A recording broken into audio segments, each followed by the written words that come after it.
નમસ્તે બાળ દોસ્તો, ડીકે એજ્યુકેશન ચેનલમાં આપનું સ્વાગત છે. આજે આપણે ધોરણ 8ની સ્વાધ્યાય પોથીના ભાગ 3માં ગુજરાતી વિષયમાં પાઠ 7 દેશભક્ત શેઠ ઝઘડુશાનું સોલ્યુશન જોઈશું. તો ચાલો સોલ્યુશન જોઈએ. પ્રશ્ન 1. નીચે આપેલા પ્રશ્નોના જવાબ આપો. એમાં પહેલો પ્રશ્ન છે, પ્રજાવત્સલ અને દેશભક્ત એટલે શું? પ્રજા પર હેત રાખનાર અને પ્રજાવત્સલ કહે છે. દેશભક્ત એટલે દેશ પ્રત્યે સારી ભાવના રાખનાર. પ્રશ્ન 2. કોરોના મહામારીના સમયમાં તમે અન્યને કેવી મદદ કરી શકો? તો જવાબ, જેમને આવકનું સાધન ન હોય તેમના જરૂરી ઘરવખરીનું રાશન આપવું, બીમાર માટે દવાઓ આપવાની, તેવી મદદ કરીશું.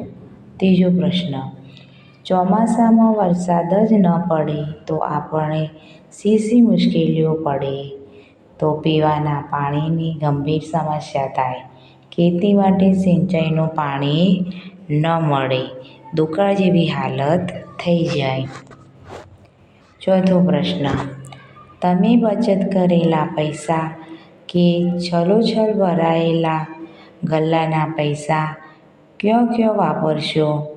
તો મારા પરિવારની ઉપયોગી વસ્તુ લેવા વાપરીશ, મારી શૈક્ષણિક જરૂરિયાતોની વસ્તુઓ લઈશ. હવે પ્રશ્ન 5. ભારત દેશ માટે તમે શું કરી શકો?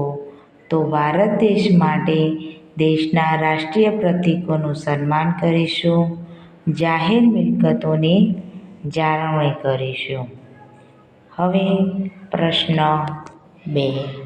તમારા શિક્ષક કે વડીલ પાસેથી કુદરતી આપત્તિ વિશે જાણી તેના વિશે વિસ્તારથી લખો. તો કુદરતી આફતો કઈ છે? તો ભૂકંપ, વાવાઝોડું, સુનામી વગેરે કુદરતી આપત્તિઓ કહેવાય. આવી આપત્તિઓ સમયે જાનમાલને ભારે નુકસાન થાય છે. બીજું, ગરીબ લોકોને ખાવામાં તકલીફ પડે છે. લોકોને દવાઓ પણ મળી શકતી નથી. આપણેથી બનતી મદદ કરવી જોઈએ. હવે પ્રશ્ન 3. તમારા વિસ્તારમાં નીચેની પરિસ્થિતિ ઊભી થાય ત્યારે તમે શું કરશો? કોઈ એક વિશે લખો. તો નદીમાં ભયાનક પૂર આવવું, વાવાઝોડાથી ખૂબ નુકસાન થવું. આ વર્ષે અતિ વરસાદ પડ્યો છે તો આપણે લખીશું નદીમાં ભયાનક પૂર આવ્યું છે. તો નદીમાં પૂર આવે ત્યારે ઢોર-ઢાંખરને ખીલેથી છોડી નાખીશ. ખાદ્ય ખોરાકની વસ્તુઓ ઊંચાઈવાળા વિસ્તારમાં લઈ જઈશ. આપણે પણ ઊંચાઈવાળા વિસ્તારમાં રહીશું. પ્રશ્ન 4. નીચેના એક શીર્ષક પરથી 10-12 વાક્યો લખો. હું પણ એક દેશભક્ત અથવા તો દાનપેટી બોલે છે. તો એમાંથી આપણે લખીશું હું પણ એક દેશભક્ત. તો હું ભારતનો સારો નાગરિક બનવા તમામ પ્રયત્નો કરીશ. દેશના ગરીબ લોકોની સદાય મદદ કરીશ. આપણા દેશના સાંસ્કૃતિક વારસાને જાળવીશ. દેશનું ગૌરવ વધે તેવા પ્રયત્નો કરતો રહીશ. હવે પ્રશ્ન 5. રક્ષાબંધનના પર્વ પહેલાં નીલમ અને જીજ્ઞા બંને જાતે રાખડીઓ બનાવીને તેમના વર્ગના વિદ્યાર્થીઓને ભેટ આપવાનું નક્કી કરે છે. આ બંને વચ્ચે થયેલી વાતોના રચના સંવાદો લખો. તો પહેલું, નીલમ કહે, જીજ્ઞા, રક્ષાબંધન નજીક છે એ તો તું જાણે જ છે ને? તો જીજ્ઞા, જાણું કેમ નહીં, આવતા અઠવાડિયે જ છે. તો નીલમ કહે, આપણે કંઈક નવું કરીએ. જીજ્ઞા કહે, બધા જ વિદ્યાર્થીઓને રાખડીઓ ભેટમાં આપીએ. તો નીલમ કહે, આપણે રમણભાઈ પાસેથી રાખડીઓ ખરીદીશું. જીજ્ઞા કહે, ના, આપણે જાતે રાખડીઓ બનાવીશું.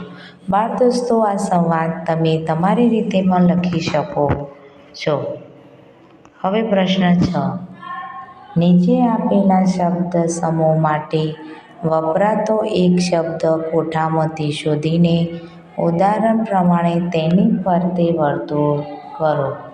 તો પહેલો છે સરસામાન કે અનાજ રાખવાની જગ્યા. તો એને શું કહેવાય? તો તેને કહેવાય વખાર. બીજું છે ઓગળી ઉપરની સોદા આગળની રેખા. તો એને કહેવાય વેઢો.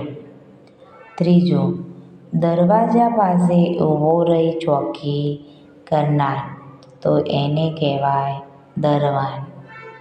ચોથું ખૂટે નહીં તેવું. તો એ આવશે અખોટ. શબને ઓઢાડવાનું કપડું. તો તેને કહેવાય કફન. શબને ઓઢાડવાનું કપડાને શું કહેવાય? કફન.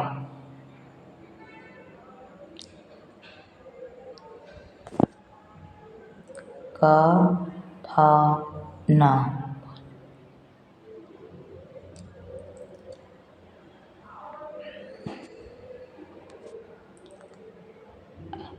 પછી છે દિવાલ પર લાગેલી જાહેરાત. તો કહેવાય ભીંતપત્ર. પછી છે ભયંકર આફત સૂચવનારી ભવિષ્યવાણી. તો એને કહેવાય કાળવાણી. પછી છે મોટા રૂઆબદાર વેપારી. તો એને કહેવાય સોદાગર. પછી છે આરપાર જોઈ શકાય તેવું. તો પારદર્શક. હવે પ્રશ્ન 7. આપેલા વર્તુળમાંથી સાચો શબ્દ પસંદ કરી નીચેની ખાલી જગ્યામાં લખો. તો અહીંયા વર્તુળમાં આપણને શબ્દો આપેલા છે ગાડી, રંગ, ગોળી, જગ, જંગ, પાણી, રગ, બસ અને પાણી. તો આમાંથી કયો શબ્દ આમાં બંધ બેસે છે તે ખાલી જગ્યામાં લખવાનો છે. પાટા ઉપર રેલ. તો શું આવશે? ગાડી ચાલી જાય છે. કોઈની દુખતી રગ દબાવવી નહીં. કોરોના સામેનો જંગ આપણે ચોક્કસ જીતીશું. સિકંદર ખાલી જગ્યા જીતવા નીકળ્યો હતો. તો જંગ. કૃષ્ણના ખાલી જગ્યામાં ચક્ર છે. તો પાણીમાં. વાહ, ચિત્રમાં કેવા સરસ મજાના રંગ પૂર્યા છે. હવે પ્રશ્ન 8.